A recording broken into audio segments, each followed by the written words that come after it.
how-to video. And today, y'all, we are actually getting into, that's right, the Irish Chieftain. Now, as you can see, the equipment of the Irish Chieftain was pretty well elaborate in its own form. Now, I want to put this out here, doing the research on these guys is not the very easiest thing to do. It took me a while, so yeah. But one thing I can tell y'all is that the equipment they use varied from user to user and region to region, and if they were allies to Rome or non-allies to Rome. In fact, information I have read from Roman historians, such as a Roman historian by the name of Locotus Duranus, I think I pronounced that correctly, was stated to have witnessed Irish noblemen wearing various styles of armor, but preferred to wear scale armor over mail. Reason being is kind of a little iffy on the subject, but some historians believe that the reason they did wear scale armor over mail was because, one, when they wore the Hallstatt soft armor, or in this case from our one video with the Irish warrior or the Irish Fenya, he was wearing pretty much, well, light padded armor, which they were not aware of. And as well, there are accounts that from even Irish chronicles that state of Irish warriors leaping into battle wearing a area of plates upon their breasts. Now, there have also been historical archaeological discoveries of scale plates being discovered. So this gives us a good estimation on what it could have looked like. Now, I also want to put this out here. When it comes down to certain equipment they did use, some of their equipment varied from user to user, so I can't exactly say it was all one general. For example, I am wearing Roman-style scale armor, or Lorica Scalamata, I believe I pronounced that correctly. While in such, you will see me also don on Irish style scale armor that they could have probably worn, as there are accounts that stated that the plates themselves were large enough to be the size of my thumb. So that's saying something. But that were they interlapped and interwoven into the user. So it made it a little more, well, equipment lighter. Now I want to put this out here. Wearing this equipment, it is very much lighter than the other equipment that I wore, such as the, because unfortunately the Irish the scale armor that I made, it is a little heavier than this armor, so I'm going to wear this outside because one, it is going to get extremely hot here very soon, so yeah, best to get this done before the sun gets too high, so yeah. Everyday equipment, their shields varied also. Now, they would have used, there are accounts that stated they used small buckler-like shields that would only reached to probably that they were center grip and they only reached to their elbow. So this is the best one I can come up with. So yeah. As well, it's also stated that Irish warriors would also wear their cloaks on the battlefield to show off. Now, Irish noblemen, on the other hand, were said to have worn an agalia of a helmet that showed off on the battlefield that had a feather plume sticking out of it, or as well even horsehair. Now, I don't have horsehair, but this will have to work. As well, they also said that sometimes they wore, even instead of horsehair, they had some sort of cloth, sometimes yellow, red, or just depending. So, yeah. But yeah, their equipment was extremely light and effective. Now, as for weapons, they did use daggers, they did use swords, they also used the wooden war club. The war club is probably one of the most dangerous weapons out there, because this is like a antiquities mace, if you will. Because this one bash to my skull, and literally there is literally little padding underneath this helmet to protect me from this weapon. So just one good strike is all I need with this weapon. Other equipment, as you can see, does vary. Now, some historians do describe Irish warriors also taking on various styles of swords. Now, what does that mean? It means that they took different designs. Now this is as good as I can get for a good style of sword they could have used, because it stated that their handles were mostly made out of wood or bronze, but whenever they could, they would buy Roman-style weapons and use them, as there have been archaeological discoveries of Roman-style swords and armor found in Iberia, or in this case, Ireland, as what the... So yeah, that's actually saying something. Now, some of y'all are going to probably say, well, Templar, what style of swords did they use? Well, gladius, spadas.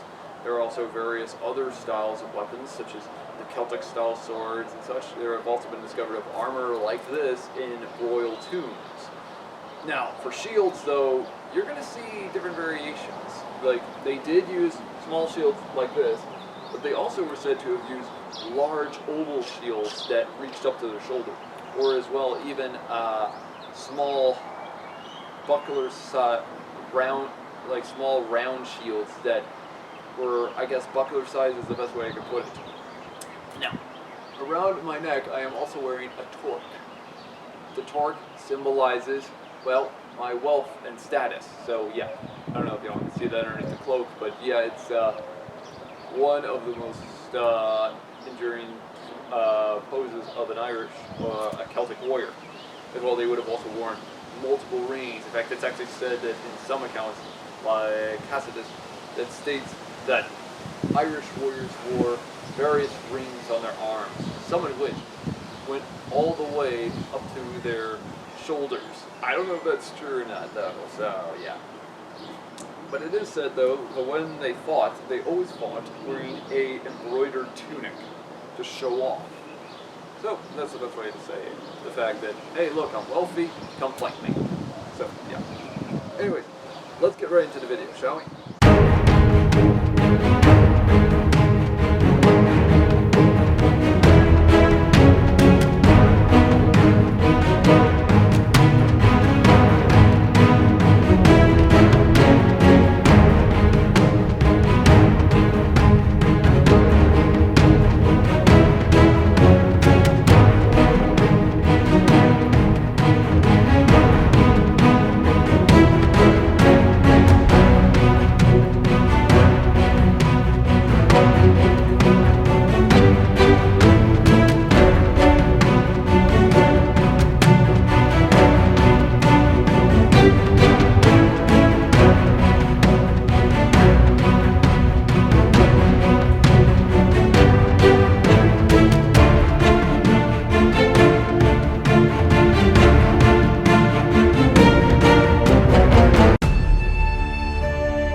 auxiliary. Now, as y'all saw in that video, me moving around this equipment, I kind of feel a little fatigued when it comes to the swords and such, but knowing to the fact that one of my shields, depending on what they are, they will get heavier over time, so yeah. Because this is actually the heaviest shield I brought out, so we can see why. But now, when I did a lot of the research, it does state the fact that they did swing wildly, but I don't know if that was true or not, or it was just make-believe nonsense that the Romans kind of came up with. But when we do our research on the 1st to 3rd century of Ireland, there is so much mystical history and such that even when I tried to look it up, it was almost impossible to look up now. As I said, they could have also used Roman-style armor like this, and in fact, by the later centuries, from the 3rd to the 4th, or actually 3rd to the 6th century AD, they started to actually adopt more equipment that looked like Roman equipment. In fact, they stopped using scale armor and started going for more mail. They started using more long swords, or in this case, spatas or something like that, or broad-bladed weapons, rather than the narrow precision style swords behind their shields.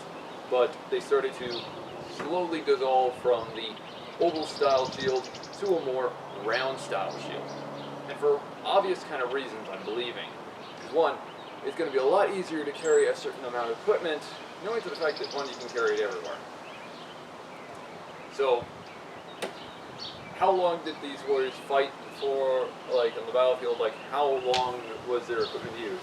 Well, as I said, it varies from user to user, but as well, their equipment changed over time. And by the end of the 3rd century, we would probably stop seeing Irish noblemen wearing helmets like these. In fact, helmets like these were a bygone era. In fact, this is an older design. So, if we think about it, by the time of the 3rd century, this helmet would have been gone. It was just been completely vanished from the history books. So, what style of armors and equipment would they wear then, by the later centuries? Well, probably something that looked more Roman Empire-like, such as the late Roman Empire. But, what do y'all think? Do you think this type of video is helpful for y'all's information on the Irish noblemen? Let me know in the comments below. If y'all have any idea on equipment I should be looking at history books, or do a review video on, or as well even do a how-to video on for upcoming videos, please let me know in the comments below. I'll be happy to take a look at your comments. But anyways guys, like and subscribe for more. If any of y'all have any ideas of other how-to videos, as I said, don't hesitate to let me know. We will be getting into very soon back to Roman Britons. That's right, we're getting into the late Roman Britons, such as the time of Arthur. So hopefully y'all can stay tuned for that one. And after that, we will get into the 11th, 12th century Scotland of our how-to videos, which in doing so, we're going to pretty much look at the armor that Macbeth might have worn. That's right, the Macbeth. But then we're also probably going to get into the, if I remember correctly, it's going to be next will be the Germanic warrior, I believe we're going to end up covering next. Then after that, we will get into our summer videos, where we will cover, say, the Hallstatt warrior, then the Bronze Age Norse, as well then to the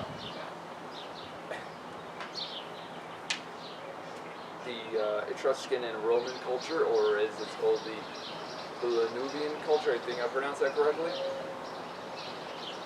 And as well, we're also going to get into the Berbers, and then finally the Slingers. So hopefully y'all can stay tuned for more. Like and subscribe for more. Hopefully see y'all in the next one, y'all. And have a great day.